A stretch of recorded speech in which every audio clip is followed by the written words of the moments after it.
Hello friends, मैं अनुपराज आप सबों का हमारे यूट्यूब चैनल जीके जीएस की ताकत पे फिर से स्वागत करता हूं। तो आप जैसे कि देख पा रहे हैं स्क्रीन पे, आज हम लोग जिस टॉपिक पे चर्चा करने वाले हैं वो टॉपिक कौन सा है? प्राचीन झारखंड के इतिहास, एंशिएंट हिस्ट्री ऑफ झारखंड। तो इस टॉपिक पे हम लोग चर्चा करने वाले हैं और इस टॉपिक से लगातार अभी क्लास आने वाली है। तो इस टॉपिक से हम लोगों ने 2 क्लास पहले ही डाल चुके हैं। अगर आप उसे नहीं देखे हैं अब तक तो पहले उसे देखिए, उसका डिस्क्रिप्शन पे लिंक दिया गया है। आप डिस्क्रिप्शन पे जाइए, उसका लिंक पे क्लिक कीजिए और वो वीडियो को पहले देखिए। उसके बाद ये वीडियो को देखिएगा तो आपको ज्यादा समझ में आएगा। हमने जो पहले वीडियो इस पे अपलोड किया है प्राचीन झारखंड के इतिहास को लेकर, उसमें हम लोग जाना है झारखंड के नामकरण के बारे में, है ना, कि झारखंड का जो नामकरण है वो कैसे हुआ, है ना। प्राचीन काल में इस मतलब झारखंड राज्य का नामकरण किस प्रकार से होता है उसके बारे में हम लोग जाने हैं। हम लोग दूसरा वीडियो में देखे हैं कि झारखंड में जनजातियों का आगमन कैसे हुआ, प्रवेश कैसे हुआ, इस सारे बातों को हम लोग डिस्कस किए हैं। तो आप सबों से अनुरोध है कि पहले आप उस वीडियो को देखें, उसके बाद इस वीडियो को देखें तो आपको ज्यादा समझ में आएगा। तो ज्यादा देर न करते हुए हम लोग इस टॉपिक पे चलते हैं और इस टॉपिक पे आज एक नया चीज को हम लोग जानेंगे। प्राचीन झारखंड के इतिहास से हम लोग एक नया चीज को जानेंगे और वो जो टॉपिक है, और हम लोग आज इसमें वो टॉपिक उठाए हैं जो बहुत ही इंटरेस्टिंग है, और वो है झारखंड में क्षेत्रीय राजवंश, है ना। तो झारखंड में कितने क्षेत्रीय राजवंश थे और उनका जो प्रतिक्रिया जो था, उनका जो कार्य था वो किस प्रकार से था, वो झारखंड राज्य में किस प्रकार से शासन किए, वो सारी चीजों को हम लोग जानेंगे आज। तो क्लास को चालू करने से पहले आप सबों से अनुरोध है कि अगर आप इस चैनल पे नए हैं और अब तक हमारे इस चैनल को सब्सक्राइब नहीं किए हैं तो नीचे दिख रहे सब्सक्राइब बटन पे क्लिक करके सब्सक्राइब कर लें और साथ ही बेल आइकन पे क्लिक करके ऑल पे क्लिक कर लें, ताकि आने वाले जो भी वीडियो इस पे अपलोड किया जाए उसका नोटिफिकेशन आपको जाए और उसका आप तुरंत में क्या कर सकते हैं, आनंद उठा सकते हैं। तो आइए चलते हैं और जानते हैं प्राचीन झारखंड के इतिहास के अंतर्गत झारखंड में क्षेत्रीय राजवंश के बारे में। तो देखिए, झारखंड में क्षेत्रीय राजवंश, और हम लोग आज टॉपिक ही ये है कि झारखंड में क्षेत्रीय राजवंश, कि झारखंड में कितने क्षेत्रीय राजवंश थे और इन्होंने क्या क्या किया, ये सारे बिंदुओं पर हम लोग विशेष रूप से चर्चा करने वाले हैं। तो आप सबों से अनुरोध है कि इस वीडियो पे आप बने रहें ताकि आपको इस टॉपिक से भरपूर जानकारी मिल सके, है ना। तो पहला जो राजवंश था वो कौन था? मुंडा राज, है ना, मुंडा राजवंश। तो मुंडा का राज था और इन्होंने झारखंड में क्या किया वो सारे बातों को हम लोग डिटेल से देखेंगे। उसके बाद था छोटा नागपुर का खास वंश, उसके बाद था पलामू का रैक्सेल वंश, उसके बाद था सिंहभूम के सिंह वंश। तो हम लोग सिंह वंश के बारे में भी जानेंगे, रैक्सेल वंश के भी बारे में जानेंगे, खास वंश के भी बारे में जानेंगे। खास वंश में हम लोग नाग वंश को देखते हैं और ये जो था ये बहुत ही महत्वपूर्ण टॉपिक है, और हम लोग मुंडा राज के भी बारे में जानेंगे। तो पहला हम लोग जो देखेंगे वो मुंडा राज देखेंगे, उसके बाद हम लोग खास वंश के बारे में चर्चा करेंगे, उसके बाद रैक्सेल वंश के बारे में चर्चा करेंगे, उसके बाद हम लोग सिंह वंश के बारे में चर्चा करेंगे। तो ये बहुत ही इंटरेस्टिंग टॉपिक होने वाला है और इस टॉपिक से बहुत ही क्वेश्चन पूछे जाते हैं। मतलब वो झारखंड के जितने भी प्रतियोगिता परीक्षा होते हैं उस पर भी पूछे जाते हैं, चाहे आप भारत के किसी भी प्रतियोगिता परीक्षा जो होते हैं उनपे भी इनका सवाल होता है, इनसे सवाल होता है। तो आइए बिना देर किए हम इन टॉपिक को क्या करते हैं, जानते हैं और समझते हैं। तो पहले हम लोग देखेंगे कौन सा? मुंडा राज। तो मुंडा राज क्या है? प्रथम, है ना, इसमें हम लोग जानेंगे कि मुंडा राज था। तो मुंडा ने क्या किया था? मुंडा ने झारखंड में राज्य निर्माण का शुरुआत किया था। किन्होंने किया था? देखिए, सवाल अक्सर पूछे जाते हैं कि झारखंड में जो राज्य निर्माण का जो शुरुआत हुआ था वो राज्य निर्माण का शुरुआत किन्होंने किया था? तो मुंडा ने किया था। आपको यहाँ पे याद रखना है मुंडा, है ना, मुंडा क्या रखना है कि मुंडा ने क्या किया था? राज्य निर्माण का शुरुआत किया था झारखंड में। ये बात को आपको क्या करना है? याद में रखना है ना, ध्यान में रखना है, ताकि आपका कोई भी क्वेश्चन छूट ना पाए। तो आगे चलते हैं। तो मुंडा में ऐसे कौन व्यक्ति थे जो इस चीज को शुरुआत किए थे, है ना। राज्य निर्माण का शुरुआत किन्होंने किया था? मुंडा ने तो कर दिया, लेकिन मुंडा में कोई व्यक्ति तो होंगे जिन्होंने इसका शुरुआत किया था। तो उसी चीज को देखिए नीचे है कि रीता मुंडा एंड ऋषा मुंडा, है ना। रीता मुंडा या ऋषा मुंडा, रीता मुंडा को ही ऋषा मुंडा भी कहा जाता है, ऋषा मुंडा को ही रीता मुंडा कहा जाता है। ये दोनों नाम से उन्हें क्या किया जाता था? जाना जाता था। तो इन्होंने क्या किया था? इन्होंने ही राज्य निर्माण का क्या किया था? शुरुआत किया था। ये बात को देखना है ना। तो राज्य निर्माण का शुरुआत किन्होंने किया था? मुंडा ने किया था। तो मुंडा के थे उनमें से कौन व्यक्ति थे? तो उसका नाम क्या था अगर पूछ दिया तो रीता मुंडा या ऋषा मुंडा, दोनों में कोई भी नाम दे वो आपको टिक लगाना है ना। तो आगे देखते हैं फिर रीता मुंडा ने और क्या किया। इन्होंने तो राज्य निर्माण का शुरुआत किया था और इन्होंने क्या किया था? इन्होंने एक शासक नियुक्त भी किया था। क्या किया था? इन्होंने प्रथम शासक नियुक्त भी किया था मुंडा राज्य के लिए।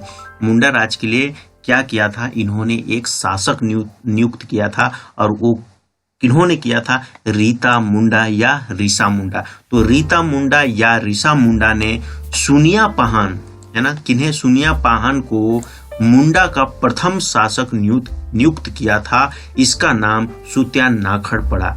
किसका नाम सुत्या नाखड़ पड़ा था? सुनिया पाहन का नाम सुत्या नाखड़ पड़ा था, है ना। तो सुत्या नाखड़ किसका नाम पड़ा था? तो सुनिया पाहन का नाम पड़ा था। सुत्या पाहन को किन्होंने प्रथम शासक नियुक्त किया था? ऋषा मुंडा या रीता मुंडा ने इसे प्रथम शासक नियुक्त किया था। किसका? मुंडा का। तो ये चीज को आपको ध्यान में रखना है। तो ये चीज को हम लोग देख लिए। तो और आगे जानते हैं कि और क्या क्या हुआ, इस सारे बातों को जानते हैं। अब देखिए आगे क्या। सुत्या पाहन कौन थे? मुंडा के प्रथम शासक थे। मुंडा राज्य के प्रथम शासक थे सुत्या पाहन, और इसका नियुक्त किन्होंने किया था? रीता मुंडा या ऋषा मुंडा ने। तो सुत्या पाहन जब प्रथम शासक बने तो इन्होंने क्या किया? इन्होंने मुंडा राज्य को 7 गढ़ में क्या किया? बांट दिया। 7 गढ़ में उसको डिवाइड कर दिया और 21 परगना में उसको बांट दिया। सुत्या पाहन ने क्या किया? मुंडा राज को 7 गढ़ और 21 परगना में उसे डिवाइड कर दिया, बांट दिया। ये किन्होंने किया? ये सुत्या पाहन ने किया। और सुत्या पाहन का नियुक्त किन्होंने किया था? ऋषा मुंडा या रीता मुंडा। और सुत्या पाहन कौन थे? मुंडा राज के प्रथम शासक थे। तो प्रथम शासक बनते ही इन्होंने क्या किया? 7 गढ़ और 21 परगना में इसे क्या कर दिया था? बांट दिया था, डिवाइड कर दिया था।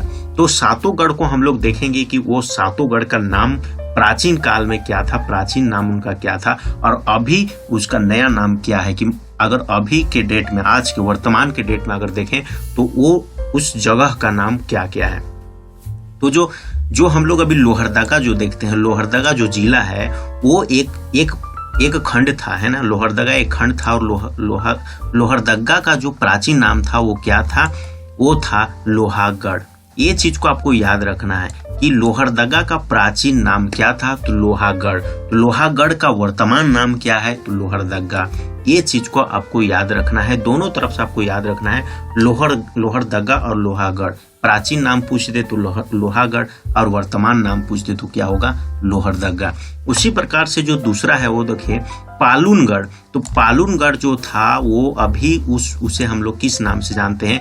उसे हम लोग पलामू के नाम से जानते हैं, और इसका प्राचीन नाम क्या था? पालूनगढ़। पलामू को हम लोग पालूनगढ़ से याद रखते हैं। देखिए इसमें याद करने का तो कोई मतलब, इसको बहुत ज्यादा याद नहीं करना है, क्योंकि इसमें क्या है? लोहागढ़ लोहरदगा, सब में लो है। लोहरदगा से लोहरदगा लोहागढ़, याद हो गया। पालूनगढ़ पलामू। अब आगे देखिए, आगे क्या है? हजारीबाग, है ना। हजारीबाग। यहाँ पे खाली जो घ है वो चेंज हो गया है, घ है, और यहाँ पे क्या हो गया है? ग हो गया है। तो हजारीबाग और हजारीबाग आपको ये याद रखना है। तो हजारीबाग का वर्तमान नाम क्या है? हजारीबाग, और इसका प्राचीन नाम क्या था? हजारीबाग। तो ये चीज को आपको ध्यान देना है। उसके बाद है सिंहगढ़। तो सिंहगढ़ का वर्तमान नाम सिंहभूम, है ना, सिंहभूम। तो सिंहभूम का प्राचीन नाम सिंहगढ़। तो ये चीज को आपको याद रखना है ना। उसके बाद है मानगढ़, है ना। उसके बाद क्या है मांगड़, तो मांगड़ में क्या है धनबाद। तो ये चीज को आपको खाली याद रखना है, मांगड़, मांगड़ का वर्तमान नाम क्या है, वो है धनबाद, और इसका प्राचीन नाम जो था वो मांगड़ था, है ना।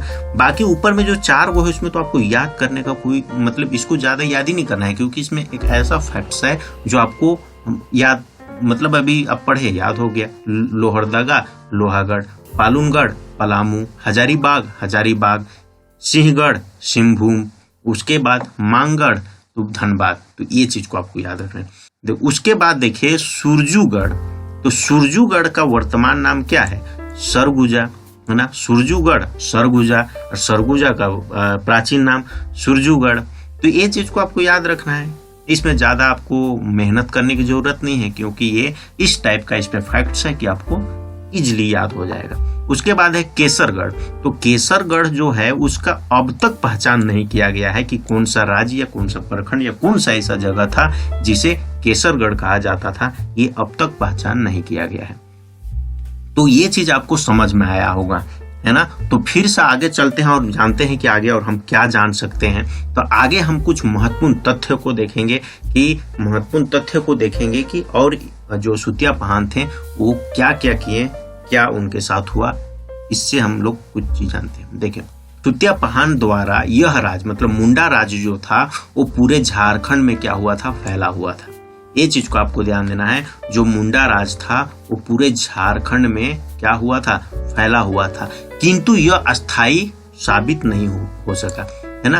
परंतु क्या हुआ कि मतलब मुंडा राज तो था और मुंडा राज का चर्चा पूरा झारखंड पे था, पूरा झारखंड पे फैला हुआ था, बट ये अस्थाई नहीं हो पाया, अस्थाई साबित नहीं हो पाया। और आर्य के इस क्षेत्र में, है ना, कौन से क्षेत्र में, झारखंड क्षेत्र में जब आर्य का प्रवेश होता है ना, किसका, झारखंड क्षेत्र में जब आर्य का प्रवेश होता है, तो वही चीज को यहाँ पे आर्य के इस क्षेत्र में धीरे धीरे वंश खत्म हो गए, है ना। जब आर्य का यहाँ पे प्रवेश होता है तब क्या होता है, मुंडा राज धीरे धीरे क्या होता है, वो वंश जो होता है वो खत्म हो जाता है, खत्म होने के कगार में चला जाता है, खत्म हो जाता है। किसके आने से, आर्य के आने से मुंडा राज जो है वो धीरे धीरे क्या होता है, समाप्त की ओर चला जाता है, समाप्त हो जाता है। और इसका अंतिम राजा जो थे वो कौन थे, मदरा मुंडा। वो कौन थे, मदरा मुंडा। ये चीज को आपको याद रखना है। तो मदरा मुंडा किसके अंतिम राजा थे, तो मुंडा राज्य के अंतिम राजा मदरा मुंडा थे, है ना। अंतिम, अंतिम, तिम म आ रहा है अंतिम, तो म से मदरा। तो ये चीज इस टाइप से आप याद कर सकते हैं कि जो मुंडा राजा के अंतिम राजा जो थे वो कौन थे, मदरा मुंडा थे। तो इस प्रकार से क्या होता है कि मुंडा राज चलती है और मुंडा राज की अंत होती है, इस प्रकार से। तो उसके बाद हम लोग का जो छोटा नागपुर का खास वंश जो है, जो नाग वंश है, उसका क्या होता है, वो स्थापित होती है, फिर उसका राज चलने लगता है। तो अब तक हम लोग क्या जाने, मुंडा राज के बारे में जाने।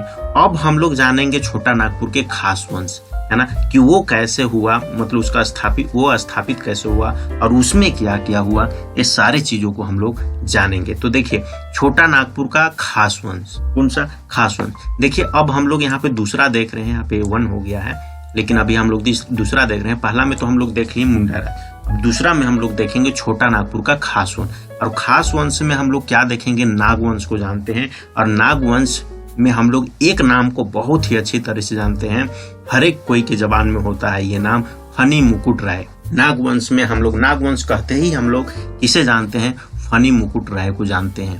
तो ये तो आपको सबको पता है कि नागवंश के नाम आते ही हम लोग के जबान में क्या आ जाता है, फनी मुकुट राय।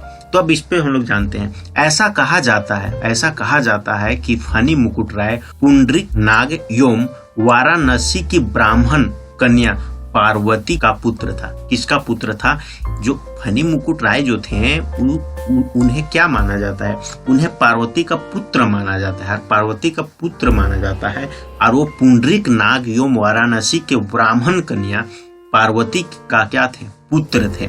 ये ऐसा कहा जाता है ना, ऐसा भी साबित नहीं हो पाया है, लेकिन ऐसा कहा जाता है कि फनी मुकुट राय जो थे वो किनके पुत्र थे, वो पार्वती के पुत्र थे। और वो ये जो पार्वती थी वो किस प्रकार की कन्या थी, एक ब्राह्मण कन्या थी।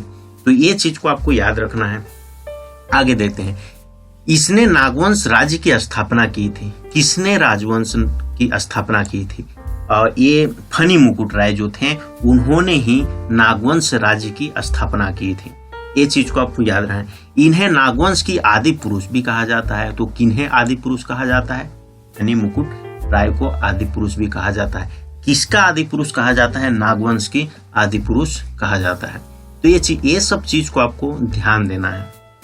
अब आगे देखते हैं। वर्तमान प्रमाण के अनुसार, वर्तमान प्रमाण के अनुसार नागवंश की स्थापना 21वीं शताब्दी में हुआ। वर्तमान प्रमाण के अनुसार नागवंश का जो स्थापना हुआ 21वीं शताब्दी में क्या किया जाता है, माना जाता है। इन्होंने अपने राजधानी सुतियाम्बे को बनाया। किन्होंने? जो फनी मुकुट राय थे वो अपना राजधानी किसे बनाया था? ये बनाया था सुतियाम्बे को, है ना। सुतियाम्बे को इन्होंने क्या बनाया था? अपना राजधानी बना लिया। यहाँ पर एक सूर्य मंदिर भी इन्होंने बनाया। कहाँ पे? सुतियाम्बे में फनी मुकुट राय क्या किए? एक सूर्य मंदिर भी बनवाए थे। और इन्होंने अपने राजधानी कहाँ बनवाया? सुतियाम्बे में बनाया। तो ये चीज को तो हम लोग जान गए। देखिए, नागवंश में ऐसे बहुत राजा हुए, ऐसे बहुत शासक हुए जो अपने अपने राजधानी अलग अलग स्थान पे क्या किया? स्थापित की। वो भी हम लोग आगे जानेंगे कि कौन कौन ऐसे राजा थे जिन्होंने अपनी राजधानी एक स्थान से दूसरे स्थान पे क्या की? स्थापित की। ये चीज को अभी हम लोग आगे जानने वाले हैं। लेकिन अभी हम लोग क्या जाने कि जो फनी मुकुट राय थे वो अपना राजधानी कहाँ बनाए थे? सुतियाम्बे में बनाए थे। और इन्होंने सुतियाम्बे में एक सूर्य मंदिर भी बनवाया था, है ना। अब आगे और हम लोग जानते हैं इनके बारे में। तो इनके बारे में हम लोग अभी तुरंत थोड़ा सा पहले चर्चा किए कि नागवंशी की राजधानी समय समय पर क्या हुई?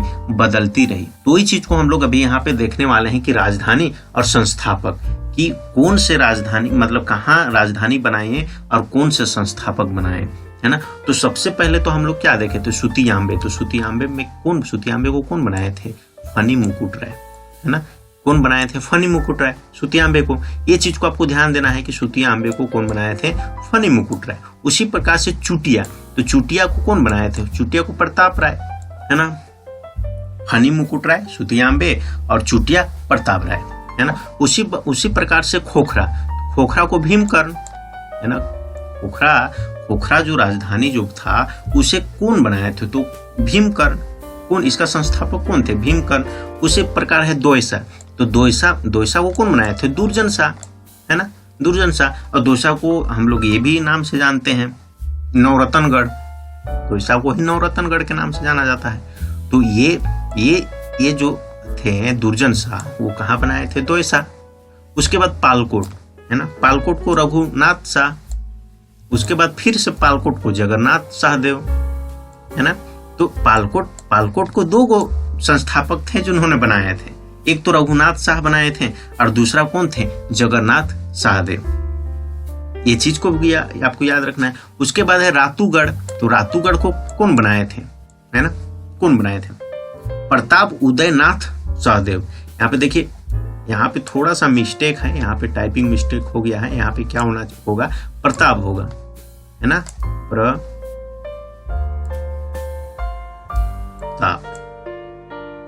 यहाँ पे लिख दे रहे हैं प्रताप उदयनाथ शाहदेव जो थे वो रातूगढ़ को बनाए थे अपनी राजधानी। तो ये चीज को आपको याद रखना है। ये क्रमशः भी पूछा जा सकता है आपको, या ये भी क्वेश्चन पूछा जा सकता है कि प्रताप राय अपनी राजधानी कहाँ बनाए थे? तो चुटिया को अपनी राजधानी बनाए थे। उसी प्रकार से पूछ सकता है कि भीमकर्ण जो थे वो अपनी राजधानी किसको बनाए थे? तो खोखरा को बनाए थे। दुर्जन शाह अपनी राजधानी किसको बनाए थे? दोयसा को बनाए थे, है ना। तो देखिए, इसमें भी बहुत बड़ी कहानी है कि प्रताप राय जो थे वो चुटिया को क्यों बनाए थे राजधानी, भीमकर्ण थे वो खोखरा को क्यों बनाए थे, दुर्जन शाह थे वो दोयसा को क्यों बनाए थे।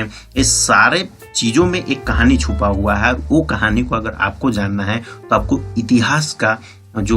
इतिहास जो है उसे पढ़ना होगा। और इतिहास का जल्द ही हम लोग क्लास लेके आने वाले हैं। तो आप हमारे चैनल पे बने रहें ताकि इसमें भी आप डिटेल्स जान सकेंगे कि दुर्जन शाह दोयसा को क्यों बनाए थे, भीमकर्ण खोखरा को क्यों बनाए थे, प्रताप राय चुटिया को क्यों बनाए थे, फनी मुकुट राय चूतिया अम्बे को क्यों बनाए थे, इस पे भी एक बहुत बड़ी डिटेल्स है, उसको भी आप जान सकते हैं। तो आपको इसके लिए क्या करना पड़ेगा, हमारे चैनल को सब्सक्राइब करना पड़ेगा, लाइक करना पड़ेगा, शेयर करना पड़ेगा और हमारे चैनल में आपको बने रहना पड़ेगा हमेशा। तो आप इस प्रकार की वीडियो का आनंद उठा सकते हैं। तो ये चीज को तो हम लोग जान गए कि नागवंशी का जो राजा थे वो समय समय पे अपनी राजधानी को बदलते थे, और कौन से राजा, कौन से संस्थापक अपनी राजधानी कहाँ बनाई थी, ये भी हम लोग देख लिए। तो आइए जानते हैं कि कुछ प्रमुख नागवंशी राजाओं की घटनाएं, कुछ घटना को हम लोग देखेंगे, जो नागवंशी राजा जो थे उनके साथ जो घटना घटी उसके बारे में हम लोग जानेंगे। तो पहला हम लोग देखते हैं भीमकर्ण। तो भीमकर्ण जो थे, इसके साथ क्या घटना घटी थी वो हम लोग कुछ देखते हैं। ये पहले राजा थे जो राज के जग के लिए, यहाँ पे जगह हो गया है, यहाँ पे जग होगा, जगह नहीं जग, टाइपिंग मिस्टेक हो जाती है, उस पर आपको ध्यान नहीं देना है, यहाँ पे जग होगा, है ना। तो ये पहले राजा थे जो राज्य के जग के लिए कर्ण की उपाधि दी। किस चीज की उपाधि दी? कर्ण की उपाधि दी। तो देखिए, कर्ण की उपाधि देने वाले कौन राजा थे? तो भीमकर्ण। भीमकर्ण, इसके अंतिम में देखिए क्या लगा हुआ है, कर्ण लगा हुआ है। तो इस चीज से आपको याद रखना है कि अगर भीमकर्ण अगर हो जाए, है ना, नाम में ही देखिए भीमकर्ण, नाम में ही जुड़ा हुआ है, अलग नहीं है, भीमकर्ण। तो इससे आपको याद रखना है कि भीमकर्ण एक ऐसे राजा थे जिन्होंने अपने राज्य के जग के लिए कर्ण की उपाधि दी थी। तो ये चीज को आपको याद रखना है। और इसके समय में रक्सेल, है ना, और इसके समय में रक्सेल ने आक्रमण किया था। तो किसके समय में रक्सेल ने आक्रमण किया था? तो भीमकर्ण के समय में रक्सेल ने आक्रमण किया था, जिसको बरवा की लड़ाई भी कहा जाता है ना। तो ये चीज को आपको बहुत ही ध्यान से आपको देखना है और इसको याद रख लेना है, बरवा की लड़ाई। तो बरवा की लड़ाई किसे कहा जाता है? रक्सेल ने जो आक्रमण किया था उसे बरवा की लड़ाई कहा जाता है। तो किसके समय में बरवा की लड़ाई हुई थी? भीमकर्ण के समय में लड़ाई हुई थी, है ना। और किसे बरवा की लड़ाई कहा जाता है? तो रक्सेल ने जो आक्रमण किया था उसे बरवा की लड़ाई कहा जाता है, जिसमें भीमकर्ण विजय रहे थे, है ना, जिसमें भीमकर्ण क्या हो गए थे? विजय हो गए थे। तो ये चीज को आपको ध्यान में रखनी है। अब दूसरा हम लोग देखते हैं शिवदास कर्ण, है ना, एक जो नागवंश के राजा थे शिवदास कर्ण। इनके साथ क्या घटना घटा था? तो इन्होंने 1401 में, शिवदास कर्ण, इन्होंने 1401 में घाघरा गुमला के हापामुनि में, है ना, महामाया मंदिर की स्थापना की थी। तो ये बहुत ही चर्चित मंदिर है कि स्थापना जो है वो कब हुई थी? 1401 में हुई थी। और इसका निर्माण, इसका स्थापना किन्होंने किया था? तो नागवंश की राजा, है ना, नागवंश का राजा शिवदास कर्ण ने इसका क्या किया था? स्थापना किया था। उसी प्रकार से आगे हम लोग देखते हैं छत्रकर्ण, है ना, ये भी एक नागवंश के राजा थे, छत्रकर्ण। और इनके साथ क्या हुआ था? वासुदेव की मूर्ति कोराम्बे में प्रतिष्ठापित की थी। इन्होंने क्या की थी? जो वासुदेव के मूर्ति जो थे उसे कहाँ पे ये प्रतिष्ठापित किए थे?